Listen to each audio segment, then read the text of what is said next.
Chapter 33, Images. Images cover images from mirrors, spherical refracting surfaces, thin lenses, optical instruments. You can find them in the timeline. Images from mirrors. Two types of image.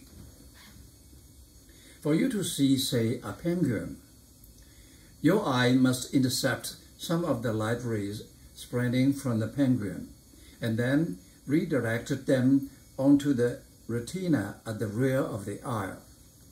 Your visible system, starting with the retina and ending with the visual cortex at the rear of your brain, automatically and subconsciously process the information provided by the light.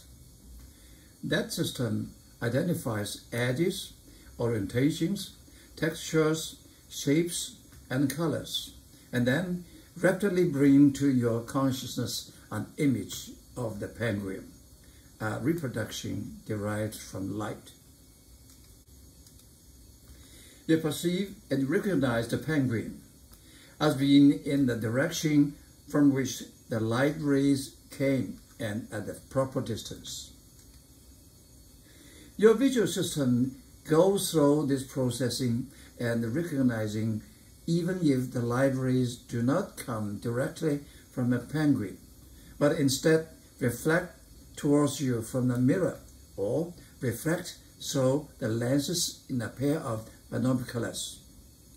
However, you now see the penguin in the direction from which the light rays came after they reflected or refracted, and the distance you perceive may be quite different from the penguin's true distance. A virtual image truly exists only within the brain, but nevertheless is said to exist at a perceived location. A real image differs in that it can be formed on a surface such as a car or a movie screen. You can see a real image, otherwise movie theaters will be empty. But existence of the image does not depend on your seeing it, and is present even if you're not. Here is an interesting triangle. We can swing a pendulum through the triangle.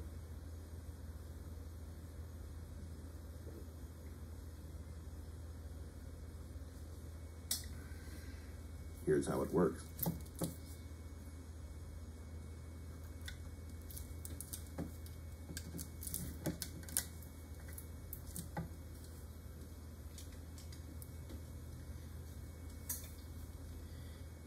We'll use this expandable iris to show how a small hole can be used to form an image of an object.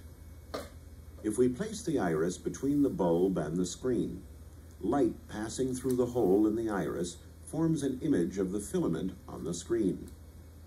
If we move the lamp farther away from the pinhole, the image becomes smaller.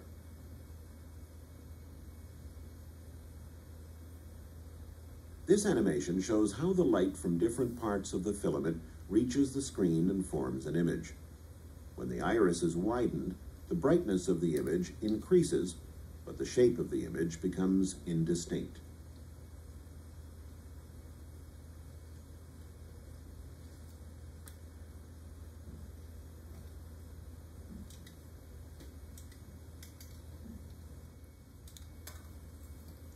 A point source of light, O, called the object, is a perpendicular distance P in front of the plane mirror. Light rays reach the mirror from O, reflect from the mirror. If your eye intercepts some of the reflected ray, you perceive a point source of light I to be behind the mirror at perpendicular distance I. This is what you can see. Look, this one behind the mirror. The perceived source I is a virtual image of object O. Only rays that are fairly close together can enter the eye after reflection at the mirror. Plane mirror. This is object P, this is image I. We write I equal to minus P. The magnitude are the same, but with minus sign. This minus sign means it's a virtual image. Okay. It's on the virtual side. Light does not actually pass through it. Extended object. This object is a lens. So similar P, I equal to minus P. Okay.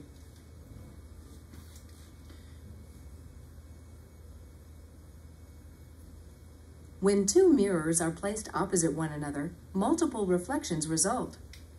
An object placed between the mirrors produces many images, identical in orientation, but decreasing in size with each reflection. Tilting one of the mirrors skews the reflections off to the side.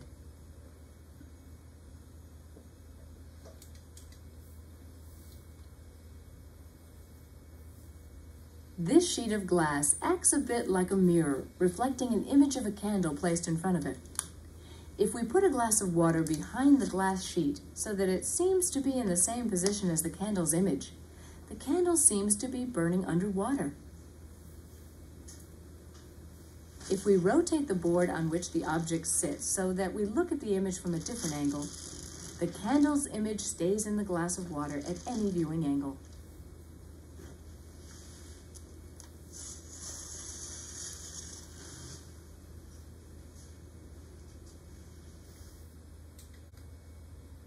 Spherical mirrors. A spherical mirror is simply a mirror in the shape of a small section of the surface of a sphere. This is okay. This is the center of the sphere. This is another mirror. This is a convex mirror. This is a concave mirror. A plane mirror is in effect a spherical mirror with an infinitely large radius of curvature. This R is infinite, okay? Focal point of a spherical mirrors. Any infinitively distant object O will form an image at point F. Because the image is far away, so that when they reach the mirror, all lines are parallel, and they will concentrate pass through this point O, called focal point or focus of the mirror.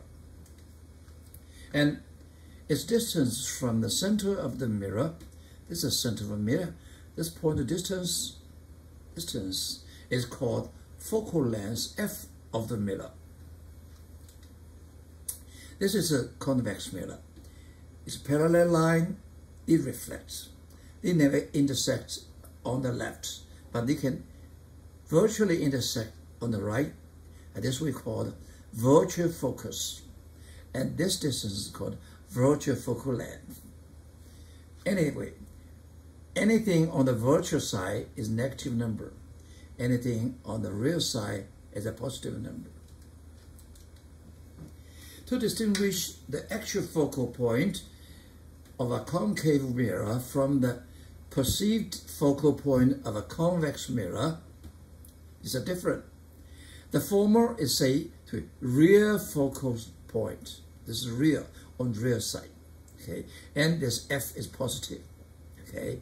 And the latter is, say, to be a virtual focal point. This is a virtual focal point, okay? Moreover, the focal length F of a concave mirror is taken to be a positive number, okay? And that of the convex mirror we call it negative number. This F here is larger than 0.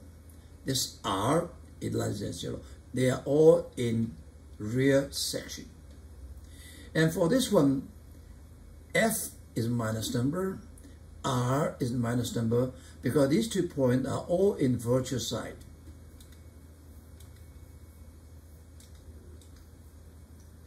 For mirrors at both times, the focal length F is related to the radius of the curvature R of the mirror by F equal to half R.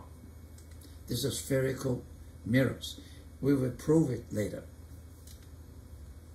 Well, consistent with the science for the focus length, R is a positive quantity for concave mirror and R is a negative quantity for convex mirror. One of these shaving mirrors produces an enlarged image of a person's face because of the way the curved surface of the mirror reflects light. We'll use this thread screen to show just how a curved mirror reflects light.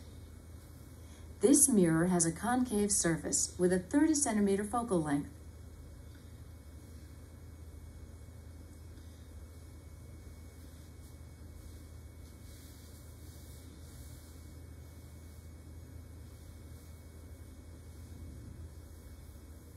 Here is a second concave mirror with a 15 centimeter focal length. This mirror has a convex surface with a 30 centimeter focal length.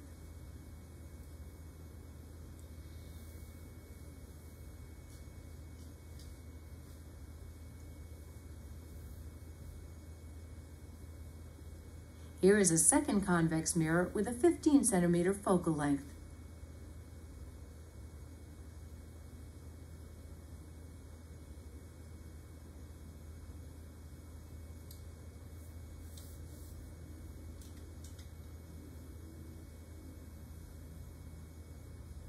We will now illustrate spherical aberration in a concave mirror.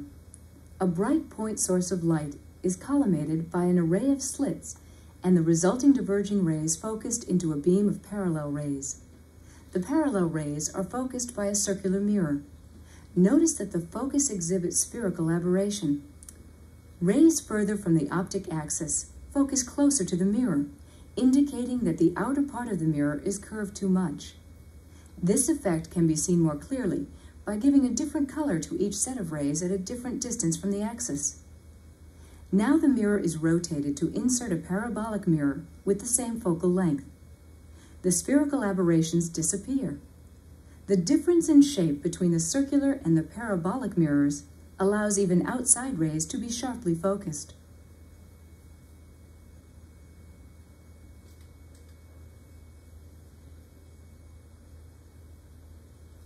We'll use the large concave mirror inside this overhead projector to show how such a mirror concentrates energy near its focal point.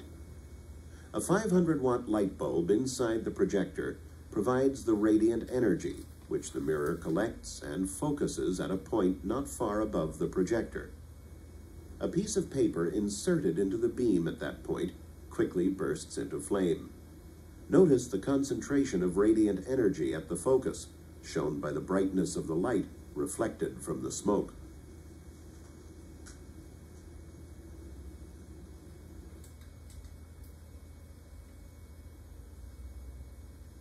Heat waves, which are infrared radiation, can be focused. In this demonstration, we will ignite a match by focusing infrared radiation onto the match head using concave reflectors. A match is placed about 50 centimeters from the heater. Radiation from the heater is not sufficient to ignite the match. A concave reflector is now positioned behind the match so that it focuses the radiation from the heater onto the match head. The match ignites in less than 10 seconds. Now the heater is turned around so that it faces away from the match. A second concave reflector, closer to the heat source than the first reflector, gathers heat waves from the source and directs them toward the first reflector. Now the match ignites even more quickly. The first mirror collects radiation from the heater and focuses it onto the match. The second mirror collects much more radiation from the heat source than the first mirror because it is closer to the heat source.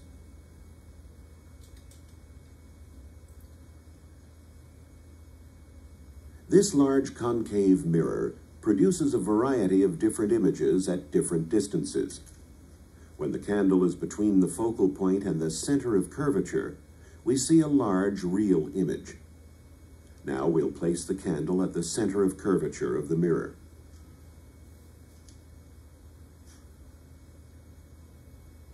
An identical but inverted image of the flame appears at the bottom of the candle.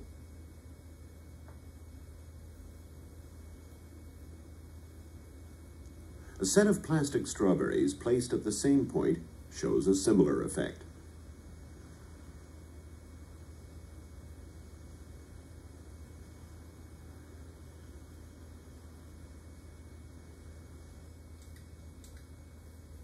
Images from spherical mirrors. This is the formula we're going to prove it. And F equal to half R. Okay. Oh, we have different situation. The situation that all are concave mirror. Well, the difference is here the object put between inside the focal point. This is put on the focal point. This is put outside focal plane. And we see that if we put inside the focal length, we get virtual image, okay? Same orientation. If we put outside the focal length, we get real image and upside down orientation. Real image form on the size of mirror, where the object is. This is called mirror, real image. And the virtual image form on the opposite side. When P approaches infinity, object is in infinity, this is 0. I equal to F, so they cross on the focus point. Now, we look this one. Look this one. The plane mirror, this is a plane mirror. Okay, I equal to P. Okay. R equal to infinity. This is concave mirror. This image is larger than the real object. Okay. So this is a large image. So it's narrowing view. View is narrowing. Okay. This image is smaller than the object. It's convex mirror. Okay. The I is smaller than P. Okay. And then we see this mirror is a wider view. You can see a lot of this mirror on street and in your home.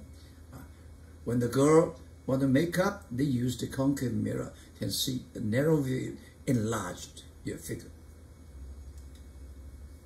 A concave spherical mirror, we will prove the formula 1 over P plus 1 over I equal to 1 over F. These are very small, almost zero angle. This is perpendicular with a narrow optical axis straight. That means alpha, beta, gamma, theta are all very small, approach to 0. And this is object, so this is a P. This is image, this is I.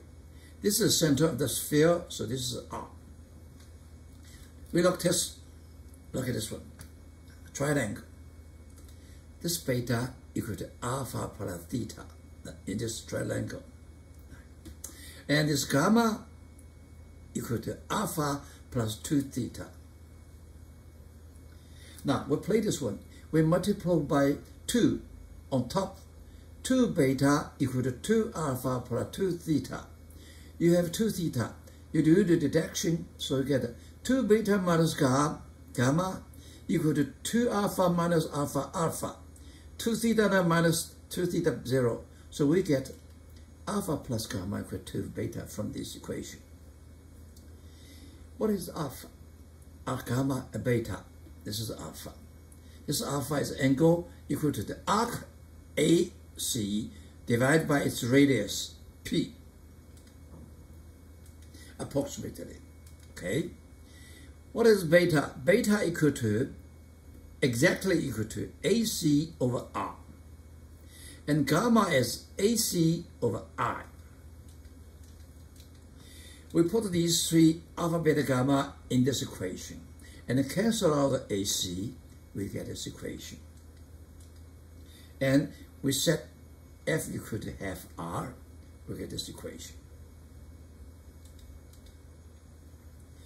The size of the object's image is measured perpendicular to the mirror's central axis. It's called the object height or image height. Let h represent the height of the object, and h prime the height of the image. Then the ratio height prime of h is called the lateral magnification, m, produced by the mirror. However, by convention, the lateral magnification always includes a plus sign when the image orientation is that of the objects, their same orientation, and get minus sign when the image orientation is opposite the orientation of the object. So this one we have studied. M is defined as minus I over P. Okay, this is a lateral magnification. Okay, and equal to h prime over h. This is image. This is object. Height. Okay. If m is larger than 0, that means it's upright image. M is smaller than 0, this is called inverted image. If the magnitude of m larger than 1, this is an enlarged image. And magnitude absolute number of m smaller than 1, this is reduced image. If I larger than 0, this is a real image. If I is smaller than 0, this is a virtual image. And we see that I is larger than 0, m is smaller 1. That means m is inverted. The real image is always inverted. If I is virtual image, this smaller one, minus m is positive, is always upright image. Okay. For R, F, I, and P, the sign is positive, negative, depends where side it's located. If it's located on the real side, it's positive number. If it's located on virtual side, it's negative number. We can locate an image not only by calculation, also by drawing rays. We have 4 rays to make it. A ray that is initially parallel to the central axis reflects through the focal point F. Now, if it's originally parallel to the central axis, then it reflects, it goes past the focal point F. This is the word. Vice versa. A ray that reflects from the mirror after passing through the focal point emerges parallel to the central axis. Now, this line is, it passed the focal point first, then it hit reflect, and this one should parallel to the axis. Now, this is a convex mirror. This is a concave mirror. Now, you look this one parallel to the axis, it should go this way, because the focus point is, virtual focus point is here. You cannot go in, so you can go up. So this one extended equal to F, passing through the F. If it is incident through the F, like this one, and after reflect, it parallel to the axis. Ray 3. A ray that reflects from the mirror after passing through the center of curvature. Now, okay. Returns along itself. Go this here, it go back. This is the line. Ray 4. A ray that reflects from the mirror at its intersector C. This is what reflects C. Okay, with the central axis is reflected symmetrically about that axis. So this angle equal to this angle, this line way. Out of 4 rays, we take 2 rays. The intercept is the image point. Look at this. If you go to center, the lines go center. It reflects the same way. If you go this center, it's symmetry. Okay. 2 out of these 4 lines intersect, get the image. Let's summarize. 1 over p plus 1 over I equal to 1 over f, as f equal to half r. From this equation, we get I equal to pf over p minus f. Now, we look at, and this m defined as minus I over p. We look at the mirrors type, object location, the image location, real or virtual type, orientation, and some sign, F, R, M. We look at the plane mirror. The plane mirror, R is infinity. In other words, the F is infinity. Okay? And F in infinity is an infinity, so the P dropped, and they got equal to minus 1. I equal to minus 1p. Okay? And this is minus p, so my m equal to 1. That means this is a positive, same orientation. Okay? This is a location is in virtual side. I is negative. Okay? So the virtual side. Now let's look at concave mirror. Concave mirror, F is larger than 0, P is larger than 0, and then we see have difference. This is positive, this positive, this positive, this positive. Now, whether I is positive or negative depends on which one is larger. If P is smaller than F and the object is inside F, and this is a negative number, this is positive, so I is negative. Okay, I is negative means it's in the virtual side. Okay, and it's same orientation. It's a virtual picture. Okay? Okay, you get this one. Concave is inside F. You get a virtual image, the opposite side of the mirror, and this is orientation is the same. F is positive, okay, R is positive, and M is positive. Now let's see it outside F. Outside F means P larger than F. And this is positive, I is positive. That means it is in rear side. Now this is a rear side I. Okay? And this is positive, M is a negative number. This is an inverted picture. Okay? So we can see I is larger than 0. You get R equal to large 0.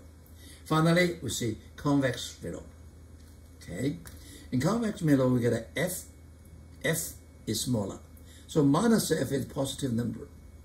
This is smaller, this positive. So on top's numerical, this is negative number. Okay, this is positive number. So always I is a negative number. So this is I is smaller than 0 and M is positive number. So we get this is image is virtual, is opposite at the same orientation. Okay, and we see the F is minus, R is minus, but M is positive.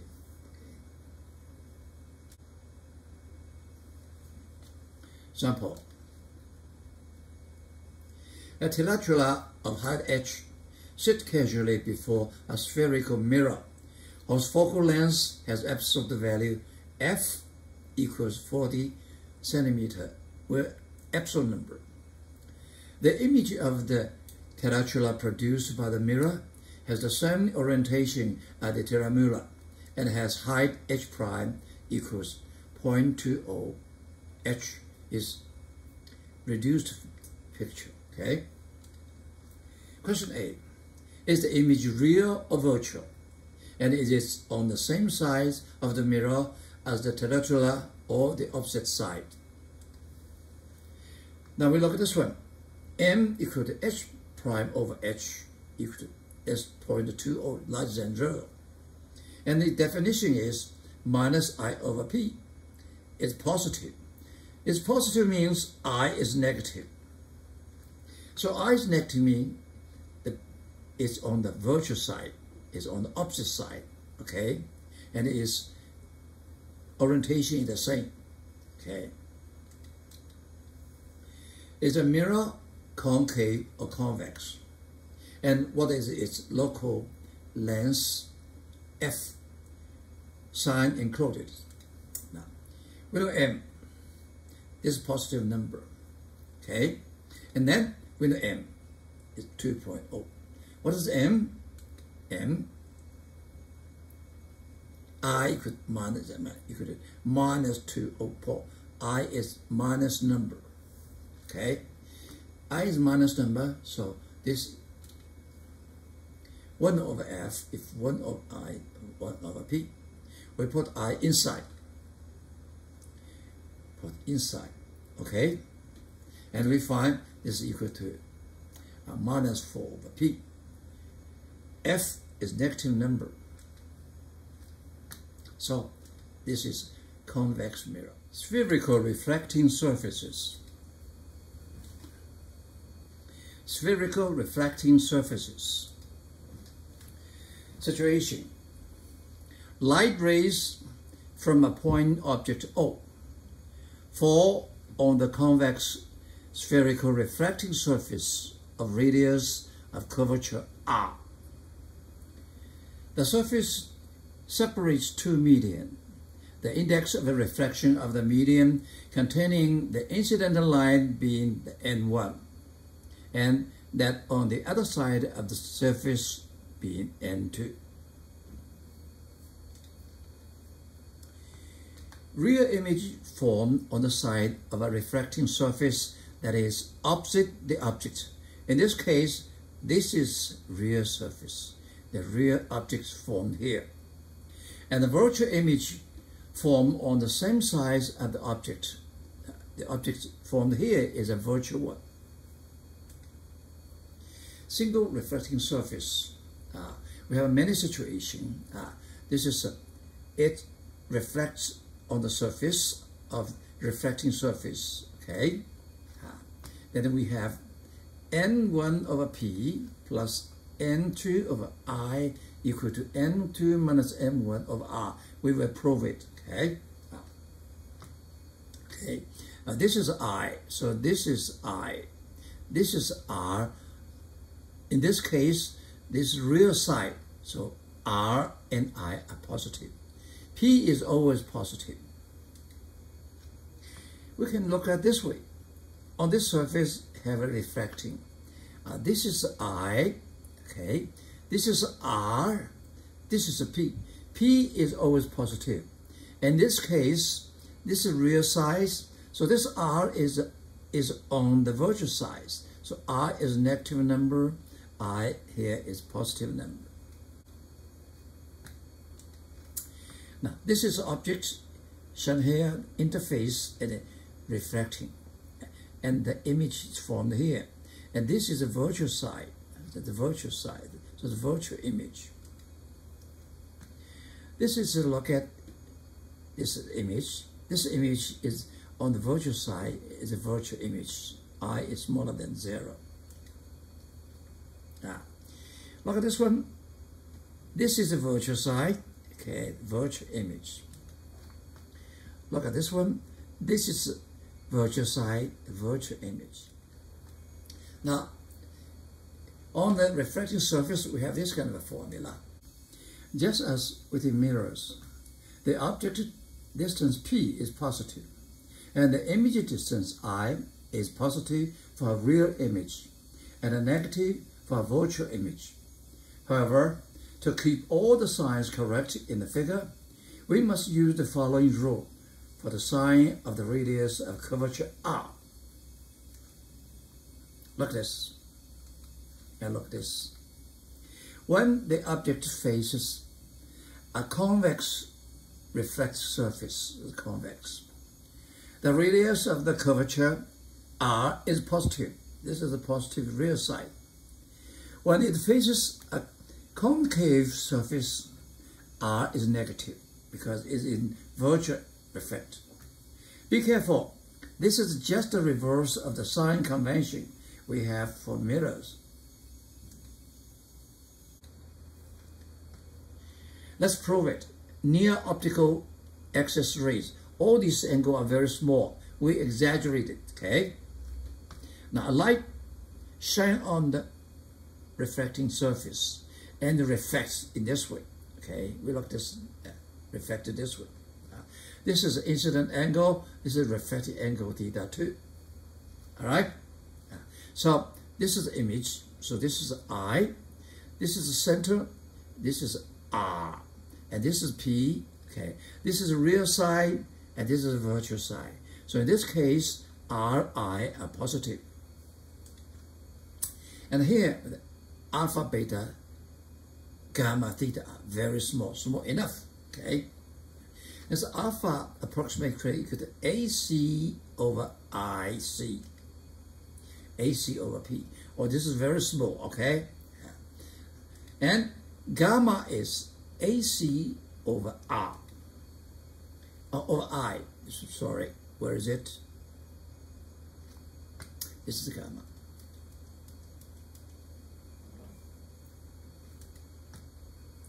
Near optical axis rays, alpha, beta, gamma, theta, very small, very small. So we see alpha equal to AC over R. This is very small. This is arc. This is radius. AC over P. Gamma equal to AC over I.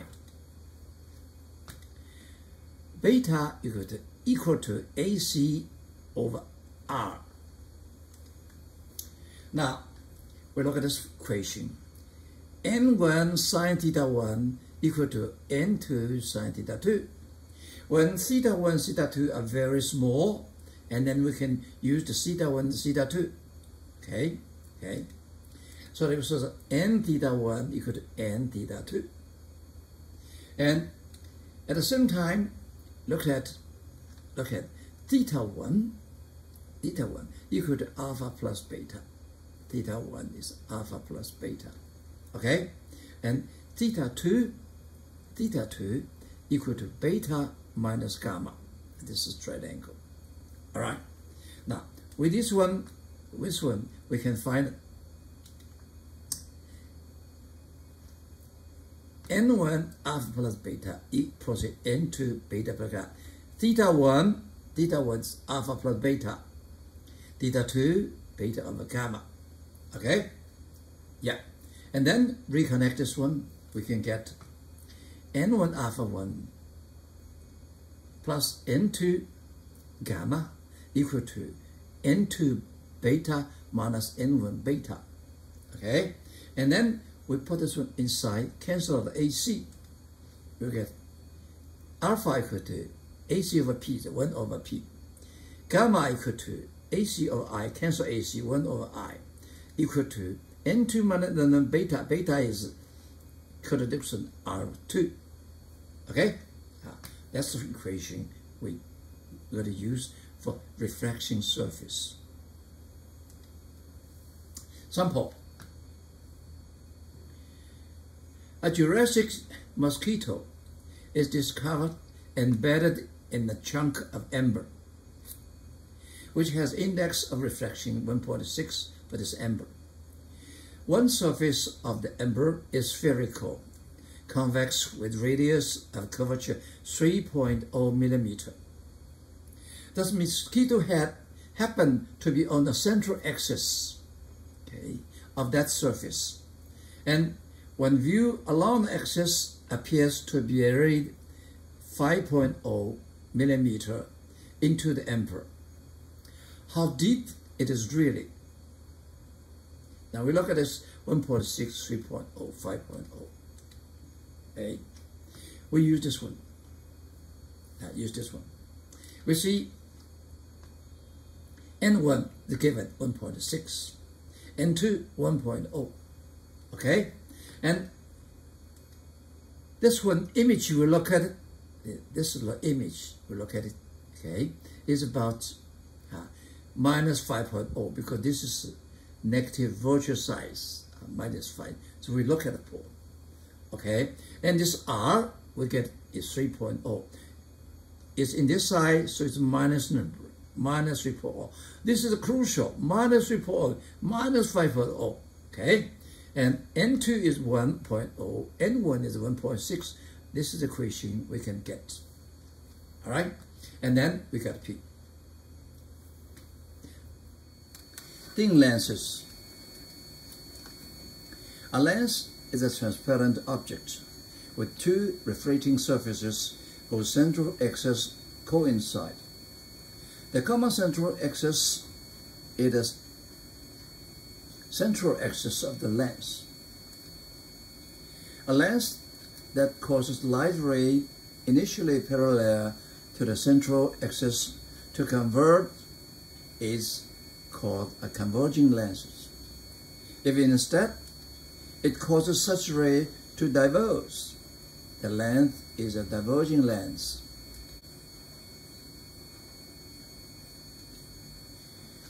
When an object is placed in front of a lens of either type, reflection by the length of light rays from the object can produce an image of the object. Converging lens, we look at this part. We enlarge it, the light parallel to the axis and can converge. Diverging lenses, you look at this part, okay. The light parallel to the central axis is diverged. A thin lens has two focal points symmetrically placed on either side of the lens. We must be careful to distinguish between them. Look at this one. This focus on this side, and this lens first focus this one. Okay? Yeah. This is F2, this is F2. Haha.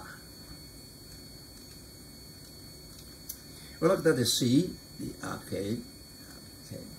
Real image formed on the side of the lens that is opposite object, and the virtual image formed on the same side as the object. This is a lens is different from mirror. In the case of mirror, behind the mirror is virtual size, but in the lens after the mirror lens is a real size.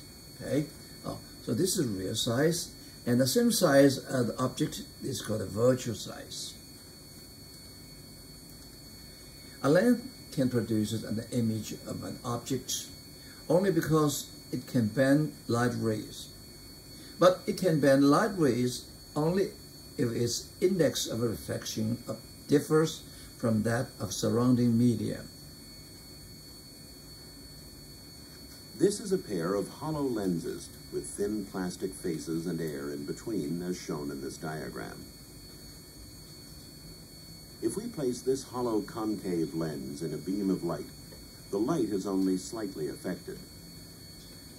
If we insert the lens into a beam which is passing through this tank of water, the air-filled concave lens now brings the beam to a focus at a point close to the lens. What will happen if we allow the lens to fill with water?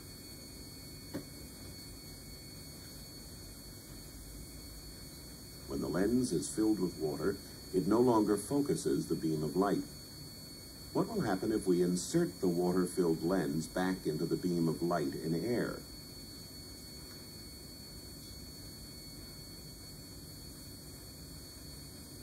The lens now spreads the beam.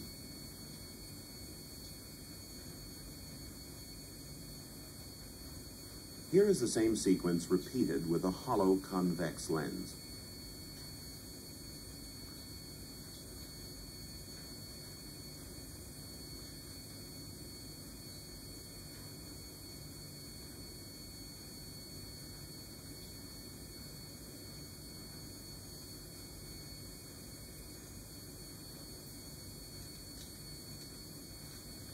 We should consider only the special case of a thin lens, that is, a lens in which the thickness part is thin compared to the object distance p, the image distance I, and the radii of the curvature R1 and R2 of the two surfaces of the lens. We should also consider only light rays that makes a small angle with the central axis. They are exaggerated in the figures here. They have two formulas. 1 over p plus 1 over I equal to 1 over f. It looks like exactly the same as the case for Miller, but actually it's not, because f, 1 over f, calculated a different way. These two equations we call the length makes equation. Okay, R1 is the radius of the curvature of the lens surface on which the light falls first, the first one. Okay, light falls first. R2, the radius of the curvature of the second surface of the lens. N is index refraction. It is defined by n length over n median. Usually the median is air, so n median is 1. Okay. The thin length of formula we deduce, prove it. Okay. Now, suppose this is thin length. We exaggerate this error. This error should be much smaller compared to the P, R, R2, I, okay, which is exaggerated. Okay. It has two refracting surface here. Okay. Look at the first one. This object, the line from object hit the surface in the face. And so this perpendicular normal force, so it refracts from here. And this line intersect with this line. This line, they never change direction, so the center. So this is the image, and we call it, this is I prime, from this to here. In this case, is negative number, because it is in the same size of object.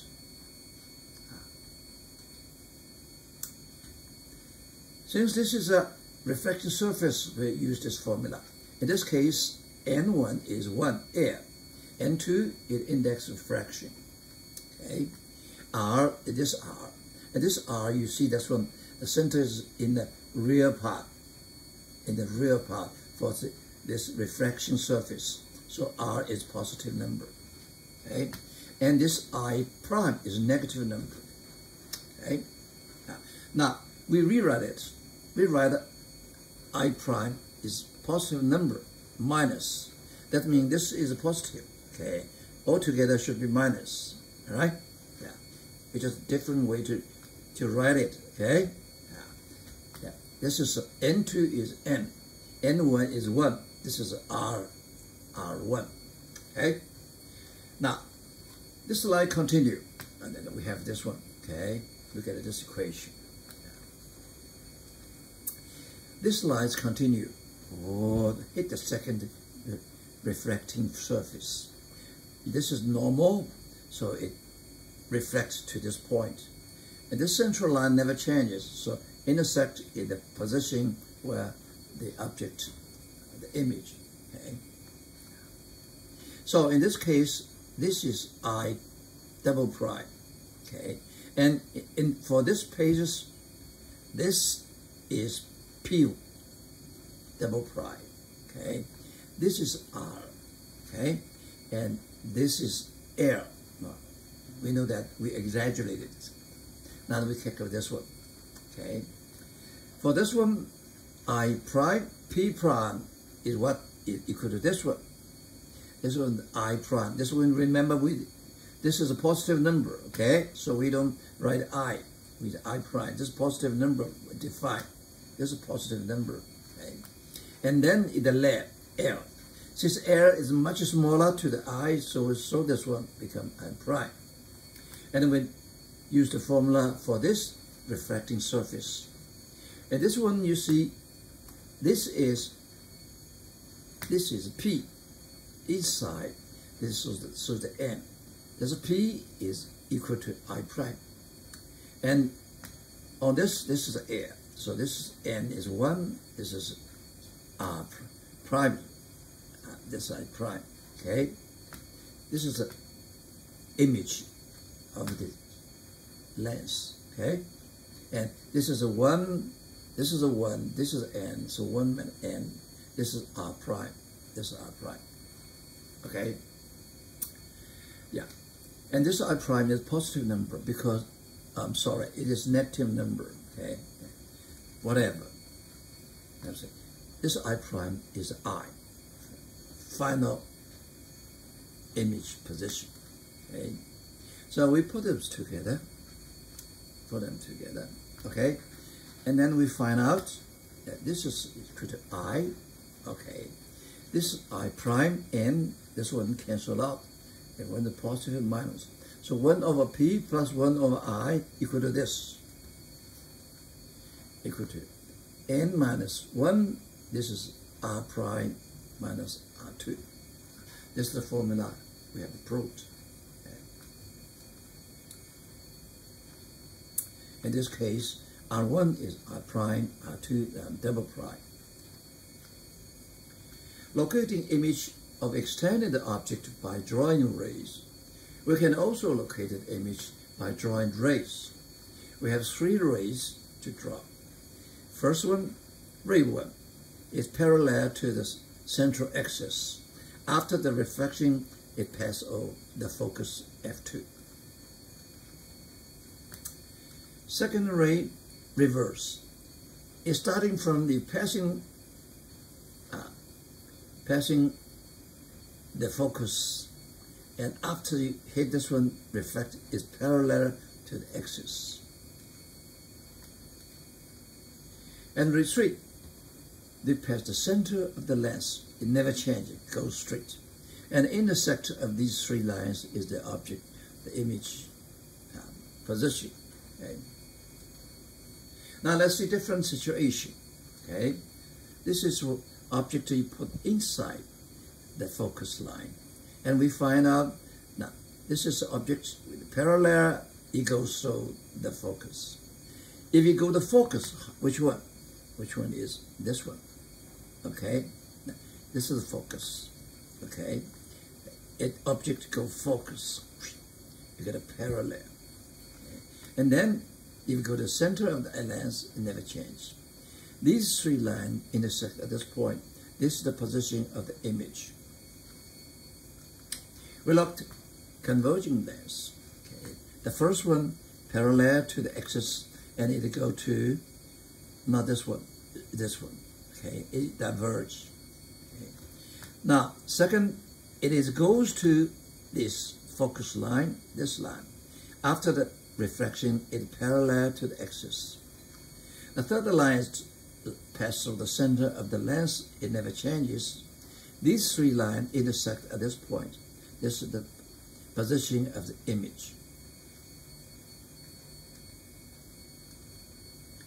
A ray that is initially parallel to the central axis of the lens will pass through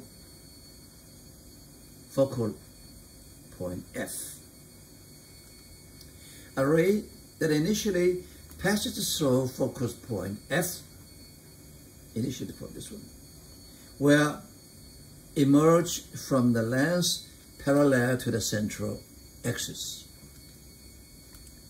A ray that is initially directed towards the center of the lens will emerge from the lens with no change in its direction. Because the ray encounters the 2 surfaces of the lens where they are almost parallel.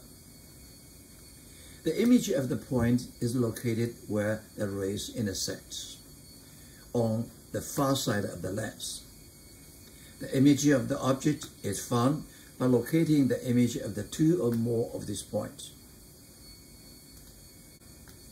Converging lens. We look at the R2. R2 is the radius of the second surface.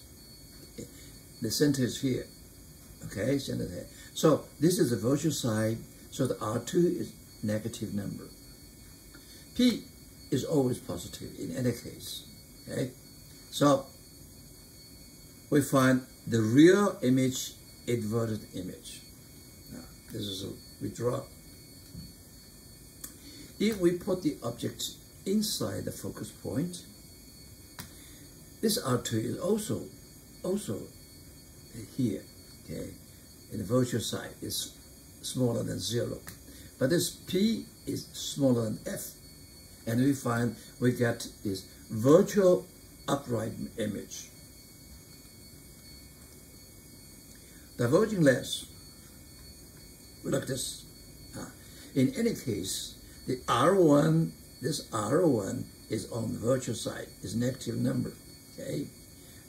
And R2 is positive number. So in any cases, we get virtual upright image. Diverging lens never get real image. Now let's summarize it. We look at the lens type, the object location, the image, real or virtual, location, orientation, and a sign F, T, I, and M. We rewrite this one as I equal to PF over L. Okay? And we know M is defined by minus I over P. And we get I over P minus this M. M larger than 0 is upright. M smaller than 0 is reverted image. Okay. Now, let's see the converging lens. Converging lens means F is larger than 0. P is at 0. So in this case, FP are positive. So PF is positive number. And whether I is positive or negative depends the magnitude of P and F. The first case, P is smaller than F for the inside the focus. So this is smaller, this is negative number. This is a positive number, so I is negative number. Now, we put the object here. P is smaller than F. Then we find the I is smaller than 0. I is smaller than 0, put here. M is larger than 0. M is positive. What this mean? This means we have an image in the virtual side. Okay? And M larger than 0 is upright. So we write this. Converging lens, they put location objects inside the focus point. We get virtual image, location in the same size of the object, and orientation is the same, upright.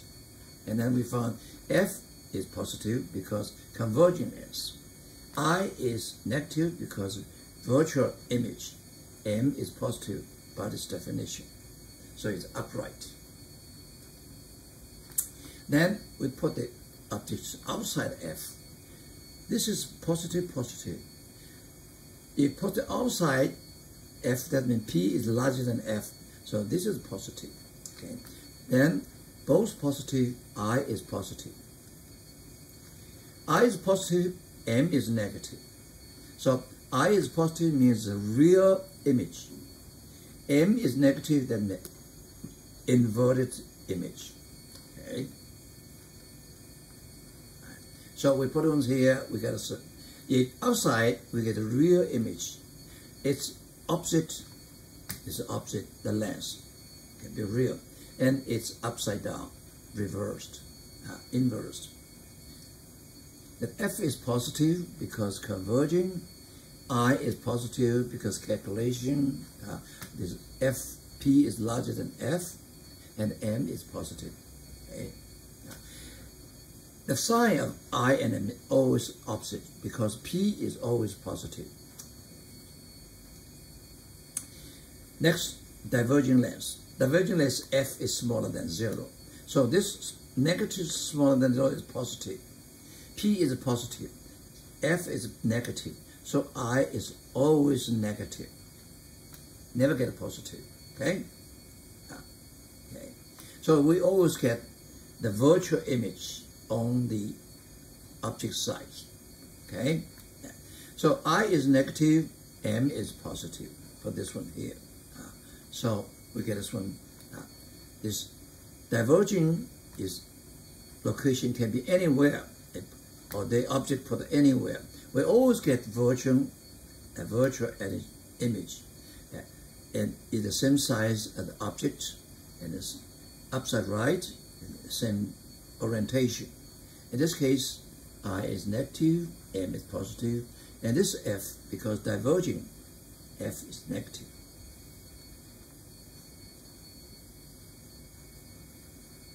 We'll use this light box and a set of large acrylic lenses to show how light beams are focused by various lenses. Here is a convex lens with a relatively long focal length. This convex lens has a shorter focal length. This concave lens has the same focal length as a second convex lens, but sprays the beams instead of focusing them. If we place these two lenses together, their effects cancel and the beams pass through unchanged.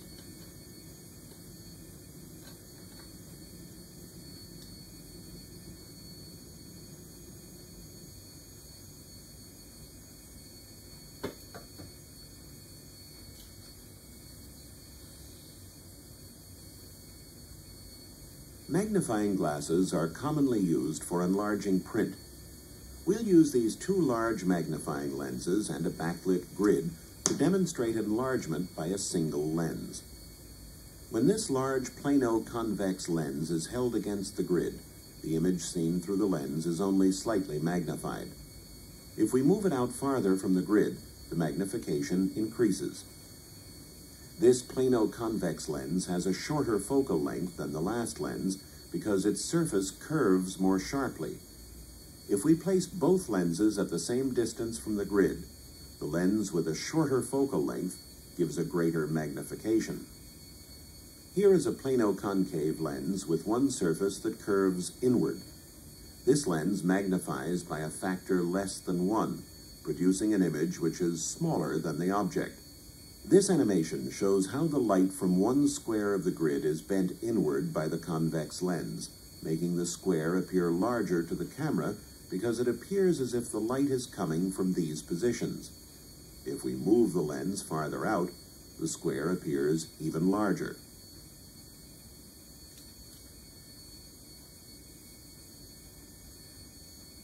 A convex lens can project a real image of an object on a screen. We'll use this setup to look at the images produced with different lenses.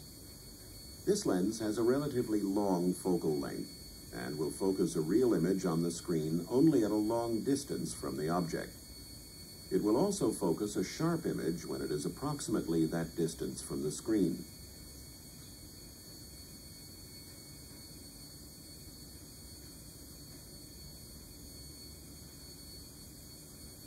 This lens has a shorter focal length and can focus closer to the object.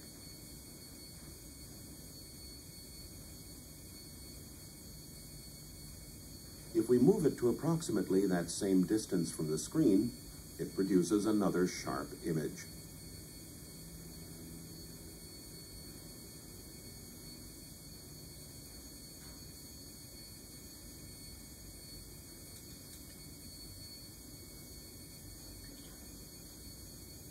Here is a device known as a Fresnel lens.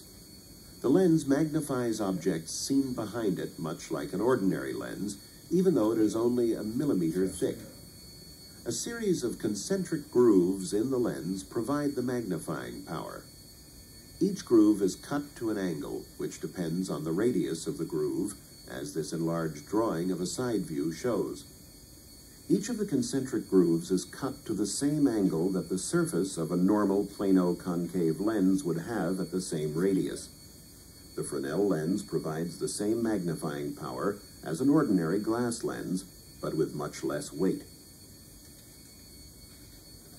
Two lens systems. When an object O is placed in front of a system of two lenses whose central axes coincide, we can locate the final image of the system, that is, the image produced by the lens farther from the object, by working in steps. Let lens 1, the nearer lens, and the lens 2, the farther lens. Step 1. We let P1, this is a P1, represent the distance of the object from the lens 1. We then find the distance I 1 of the image produced by lens 1, okay, either by use of the equation or by drawing rays. Step 2. Now, ignoring the presence of the lens 1, we treat the image found in step 1 as the object for lens 2. This one is the object for lens 2. Okay.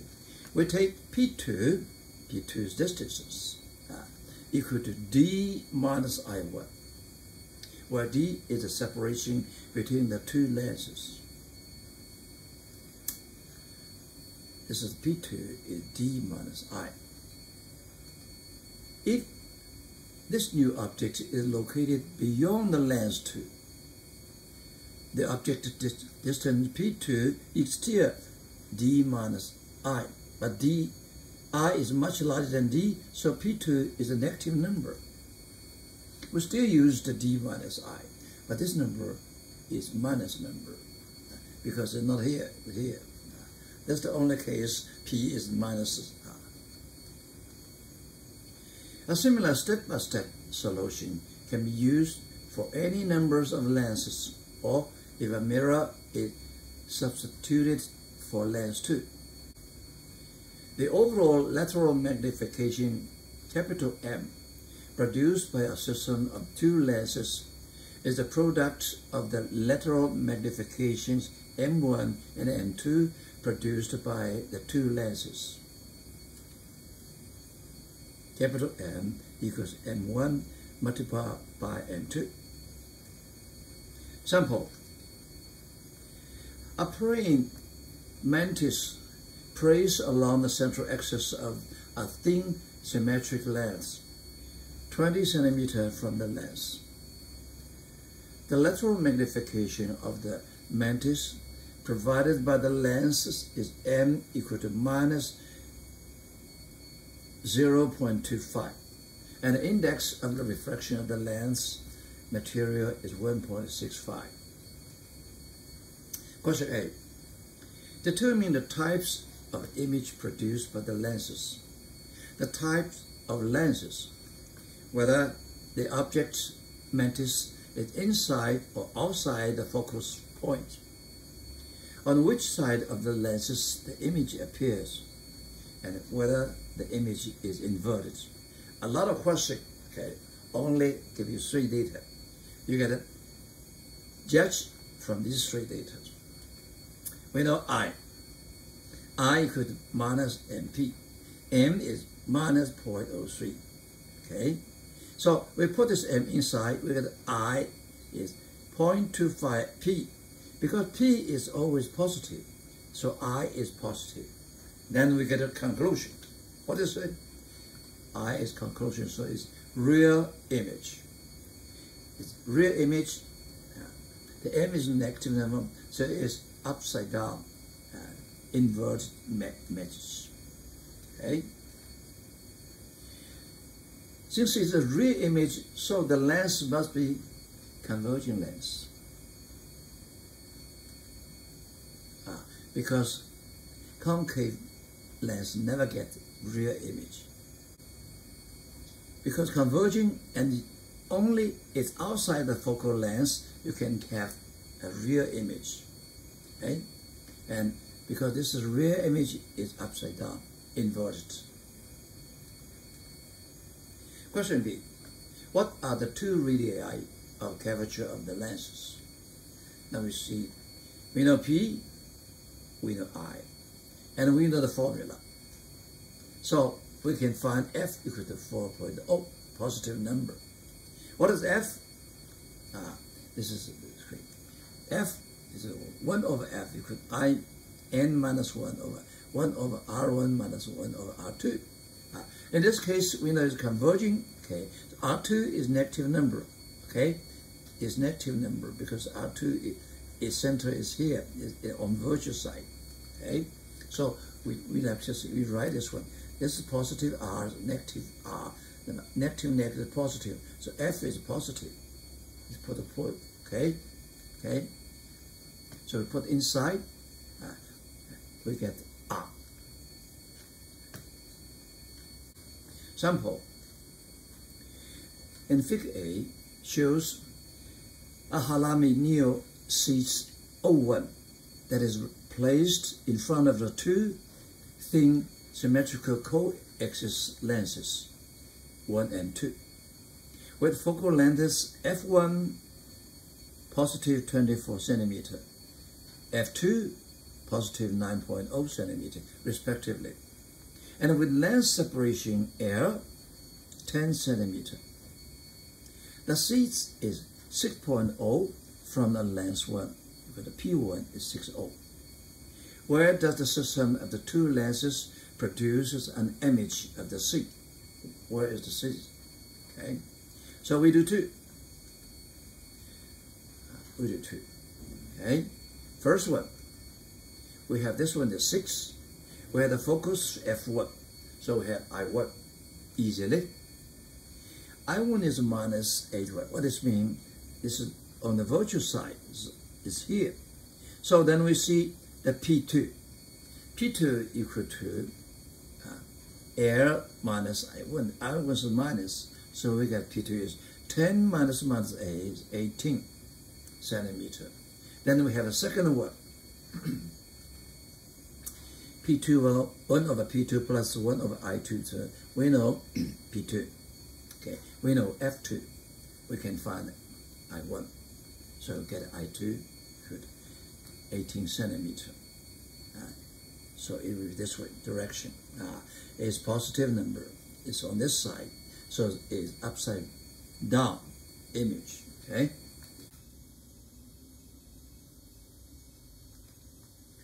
Two thin lenses of focal length f1 12 centimeter and f2 minus 10 centimeter are separated by d 7 centimeter along their common optical axis. An object is placed on the optical axis 43.5 centimeter from the center of the two lenses. So this actually is 40 centimeter from the first lens. Where is the location of the image? Now, the question didn't tell you which one in the first. This is the one case. Another case is this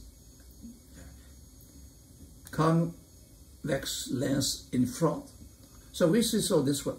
Okay, that's very simple. The first one, f equal to 12. Okay, p is 40. Okay, so we get I1. I1 is 120 over 7. This is much longer than this one, so it's far right. And the P2 for this one is D minus I1. 7 minus 130 is minus 71.7. P2 is minus number. And then we use this formula again.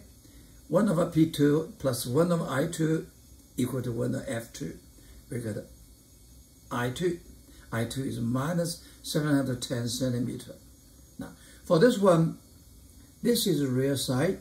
This is the virtual side. I2 is minus means this way is about far left. Okay, on the left. Okay. Now we come to another situation. This is a convex lens in front. So in this case, P1, the same thing, is equal to 40 centimeter. I1, I don't know, F1 is minus 10, so we get I1. I1 is minus A, in my see is in the virtual side, this side, it is here, okay. So then we see the P2. P2 is equal to D minus I1. D 7 minus 15 is this one. This one go this way. And then we have P2, we have F2 is 12, and then we find I2. This one is positive. This is real side, so it's on the right side. Sample. A thin lens is placed on top of a diverging mirror. This is diverging mirror of radius r 10 centimeter. An object S is placed 10 centimeter above the vertex. and the image is overlapped with itself. So this image, or this is objects, they overlap. What is the focal length of the lens? Now let's see how many processes the light went through. First, it goes through the lens, and then it reflects by the mirror. And the light comes back, goes through the lens again. So you get an image. So altogether, we should see 3 processes. Lens, mirror, lens again. Let's analyze one by one. For this lens, okay, we don't know the F, but we know the P is 10 centimeters. We don't know the I, so we can find I1, okay? P2, because this D is 0, P2 equal to D minus I1. So P2 is minus 1. And this is a mirror. Okay, we use the mirror equation. Okay, the mirror equation is, this is F equal to half R, right? F, so this is a 10. Now question is, P2 is minus I, 1 over P2 plus 1 over I2 equal to 1 of F2. The F2 equal to half R. Now question here, you go from here, this R, the center of circle is behind the mirror. So it is a virtual side. So in this case, F is minus number. So we have a minus 10, that's a key point. Okay, so in this case, we have this one. And then we go back. When I go back to when a P3, the distance still D, 0 minus I2. Okay, and we know the S3 is 10. Okay, so you have this one, this is P3, this is I3, this is F. We don't know what's happening. So we have these 3 equations, 3 processes, and we put them together. 1 over I1, 1 over I1 minus, cancel out. 1 over I2, 1 over I2 minus, cancel out. So this is 2 over 10. And this is 2 over F minus 2 over 10. So we can find F equal to 5 centimeters.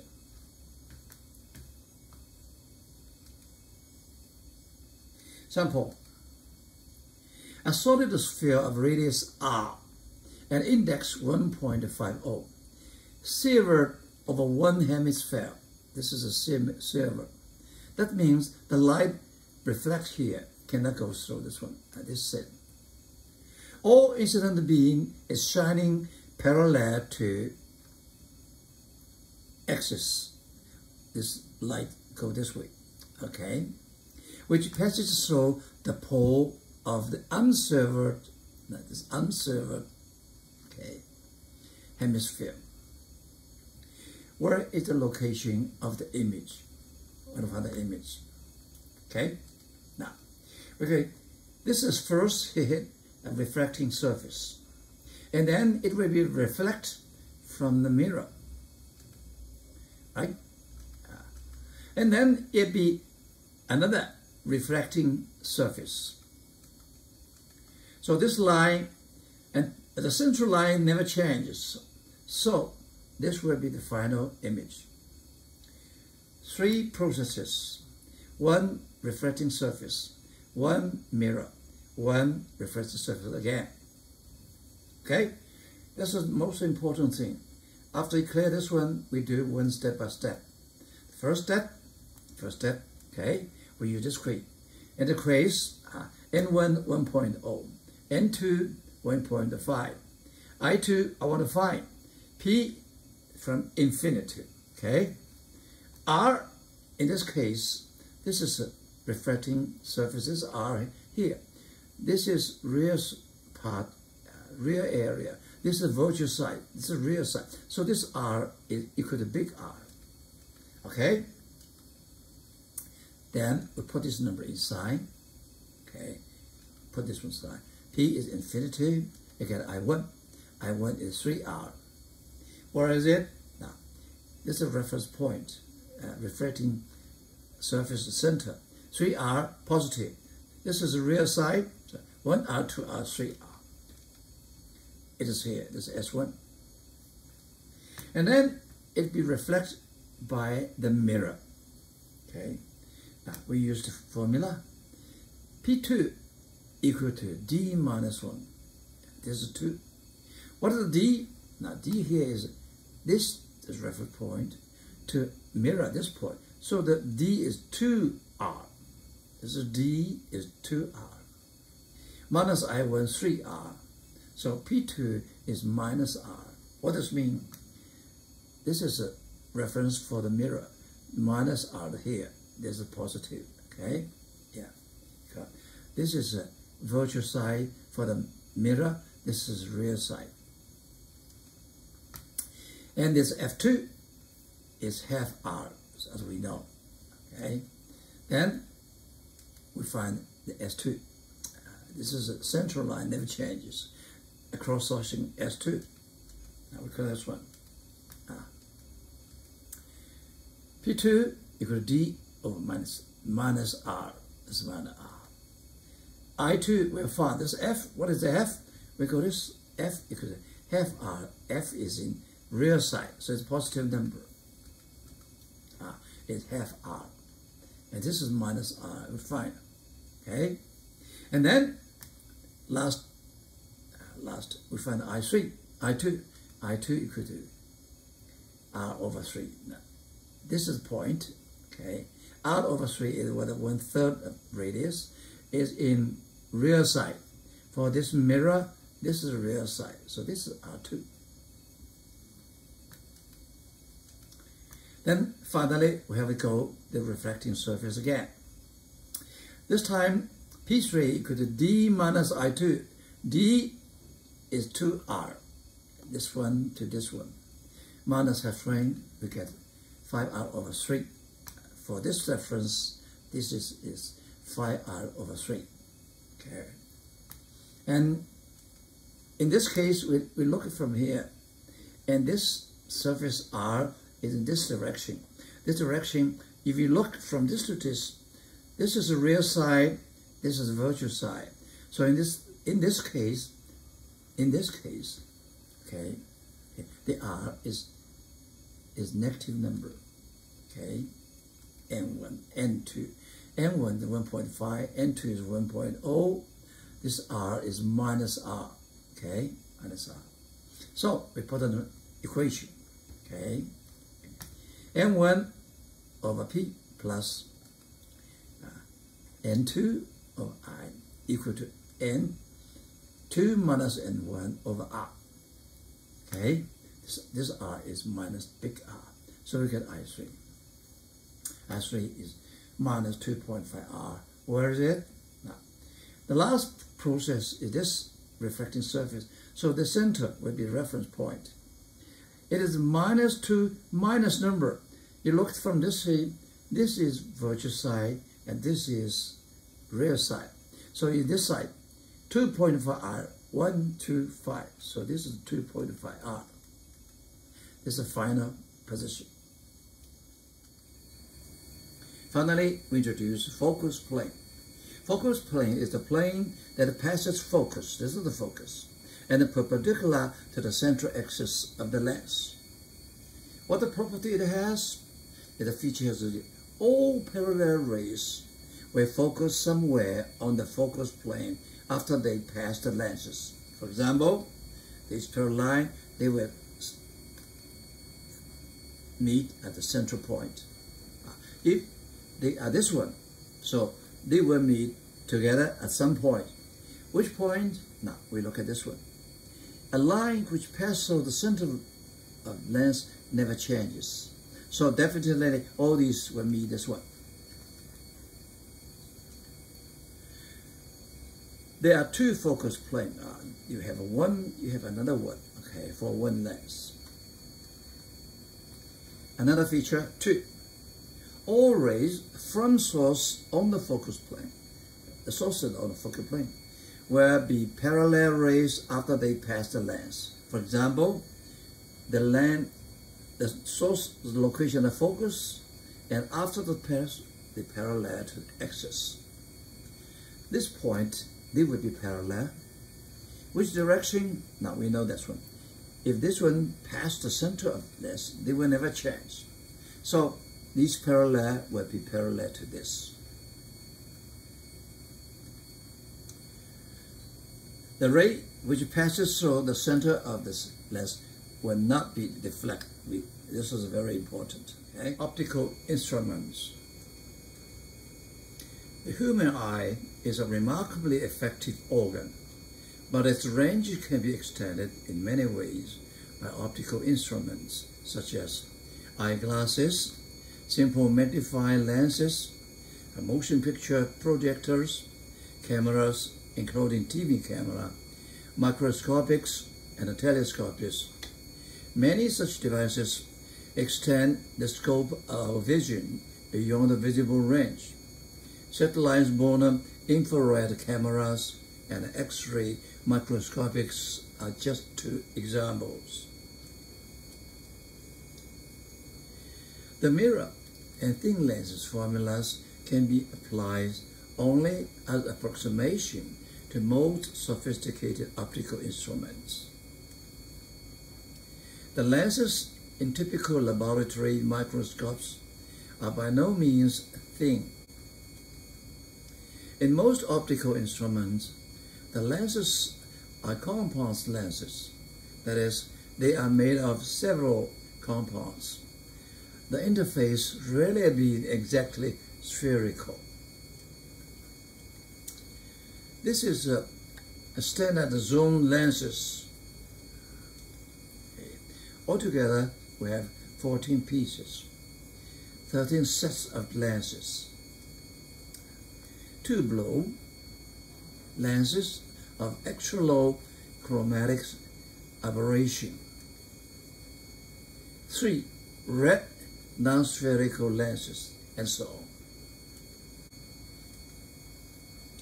Near point PM. If we move the object closer than the near point PM, the perceived retinal image becomes fuzzy, average about 25 centimeters. This is a near point PM. If you move stuff in, then it will be fuzzy. Simple magnifying lenses can be used to resolve this problem. If we put a simple magnifying lenses in front of your eyes so that the object is just inside the focus point as shown in the figure. Now, you put this lens, make this one is just inside the focal length. The image eye produced by the lenses is then far enough to be seen by your eye. This is a PM near point. Okay. The theta is about h over 25 centimeter. And this is tangent theta. When theta is very small, it's approximately to theta. This is a theta prime. Okay. The theta prime is equal to h over f. This is the focal length of the lens. Okay. This one is larger than this one. This one is larger than this one. Okay. The size of the perceived image on the retina is determined by the angle theta prime. And we see the angular magnification m theta equal to theta prime over theta. Theta prime is h over f. Theta is h over 25. So this becomes 25 centimeter over f. Compound microscope. We have an object lens, eyepiece lens, and we make this is a magnifier. We'll talk later. We make the object is very close to f1, okay, and also we let the whole tube, S is much larger than FOB, the focal length of the objective lens. So this is exaggerates, okay? This is very small. So this is actually, we call this S, the tube length, okay? This is very small, okay? And then the first image just for near the, inside the second lens focus point, okay? So this is the one that is magnified, as we mentioned before. Let's talk about lateral magnification for the first lens, objective lens. Okay, the M equal to the length H prime to object length H, and this one, okay, suppose this is theta, this is theta, and this is theta too. Okay, so this length equal to this one, tan theta. This one is S, and this is a upside down. So we have a minus sine S tan theta. And this one is equal to this one. This is equal to FOB tan theta. We cancel out the candidate star. So for the first lens, objective length, the lateral magnification M equal to minus S over FOB. And then we have a second magnifier, okay? So the total lateral magnification is M theta. M is minus S FOB. And this M theta, we mentioned before, equal to 25 centimeter over F eyepieces. Here we have a minus, that means this is inverted image. Refracting telescope. A telescope, we're looking for objects far away. So when the light come in, they are parallel. So they will make an image on their focal length plane. Okay, and we make this F1, F2 overlap. This is the focal post of this one is overlap with the focus this one. Okay, and we look at this. When we look at this far away, this is the angle. This is the angle object. Okay, and after that we have this angle. Okay, and we make F1 overlap with F2. So, okay, or almost near exact. And then we know this one. When we look at the stuff, the original angle is theta objective. After this telescope is theta eyepieces. Okay, and the magnification is for theta is theta eyepieces over theta objective. Okay, and this one equal to H prime over this.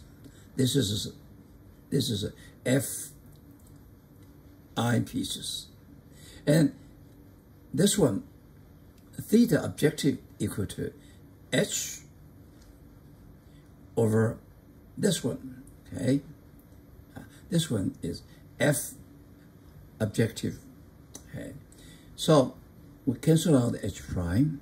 We get M theta equal to F objective over F eyepieces. And we make this, this one is much smaller than this one, so can amplify.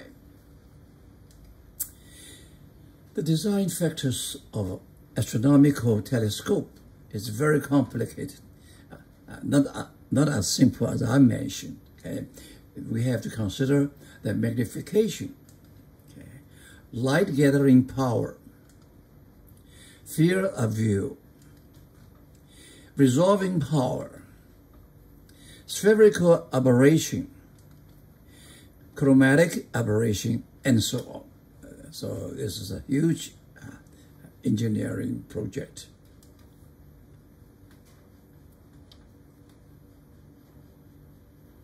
When light beams enter a lens parallel to the axis of the lens, the beams are brought to focus at a single point. When the lens is tipped so that its axis is angled to the light beams, they no longer focus at a single point. This is known as off-axis distortion, or coma.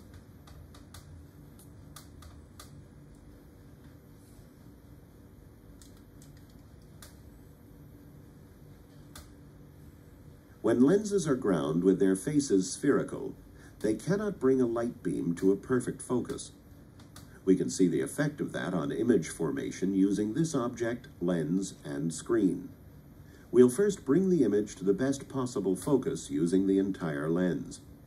Now we'll block off the outer portions of the lens with this mask. The image appears slightly fuzzy, but we can bring it to a sharp focus by moving the lens slightly away from the object.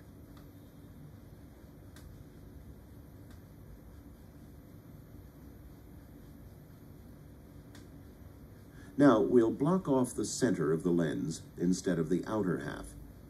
The image is now very fuzzy, but can be sharpened by moving the lens closer to the object.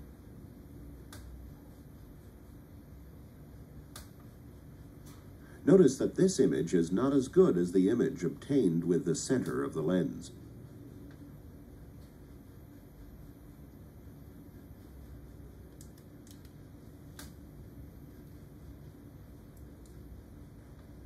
We'll use this ordinary glass lens to demonstrate chromatic aberration.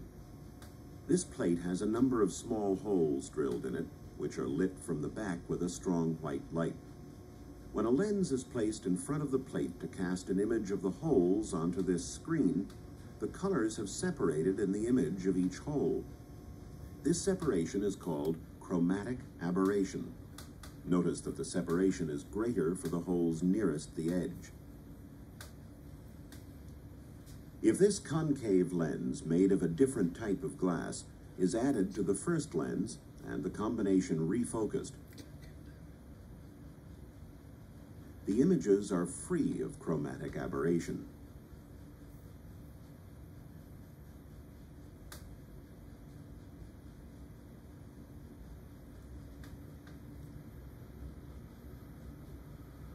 This animation shows how different colors of light are brought to a focus at different points by a simple lens. Here is the effect of adding a corrective lens made of glass with a different index of refraction.